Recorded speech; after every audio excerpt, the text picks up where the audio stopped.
Hey everybody, welcome again to the wonderful basement game room. And today we're going to discuss the history of video game controllers, especially how the modern game controller first started out. So to begin our story, we go back to the 1980s. This is a Sega Master System controller. I'm doing this right now because even though I own an NES controller, I'm doing this to flex on people. As you can tell, D-pad here, buttons here.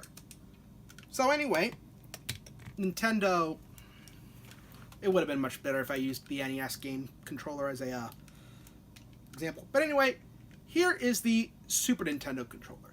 This is the granddaddy of the modern controller, which we'll get to later. As you can tell, 4 face buttons here, D-pad here, start and select over here, and 2 shoulder buttons. This controller allows for a great degree of controllability and can be used for all sorts of functions in all sorts of games. However, due to Sony and Nintendo working on the Super Nintendo CD and the 32-bit Nintendo PlayStation, back then it was 2 words as opposed to 1 compound word, the controller would evolve from this. And it would evolve into this. This is an original PS1 controller.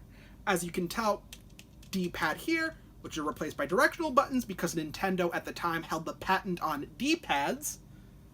Your start and select here, your 4 face buttons, but there's 2 new additions. 1, handles, neat little handles, and an extra set of triggers.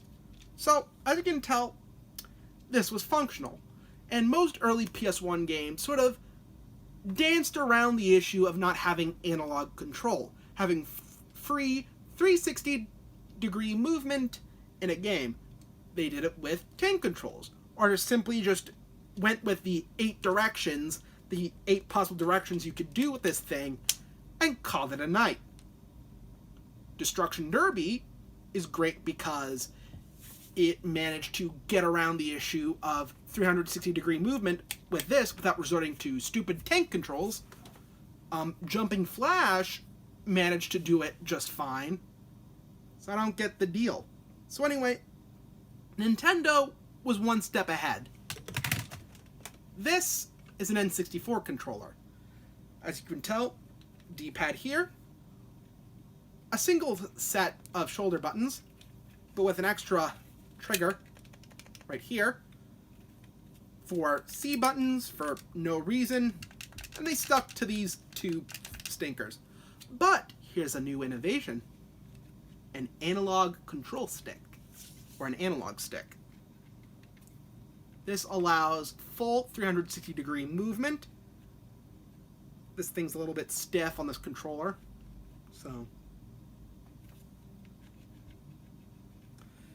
So then, Nintendo managed to solve the problem of movement in a 3D game, and Super Mario 64 to this day remains the solid bedrock of modern platformers. So, and then Sony went ahead and made an analog controller of their own, which then got replaced with the DualShock 1. Now, here's some interesting additions. It now has 2 analog buttons, analog sticks, with their own buttons, if you press down on them, allowing for even more controllability. The bottom shoulder buttons are now enlarged in size compared to the original dog bone. And in the little grips, there's a little bit of weight because Sony went ahead and added a vibration motor to each one of these. Nintendo would have a rumble pack that plugged into this, but the rumble pack is integrated into this. And thus, Sony went ahead and used this controller design for 2 whole generations before trying to switch it up with the PS4 and now switching it up again for the PS5.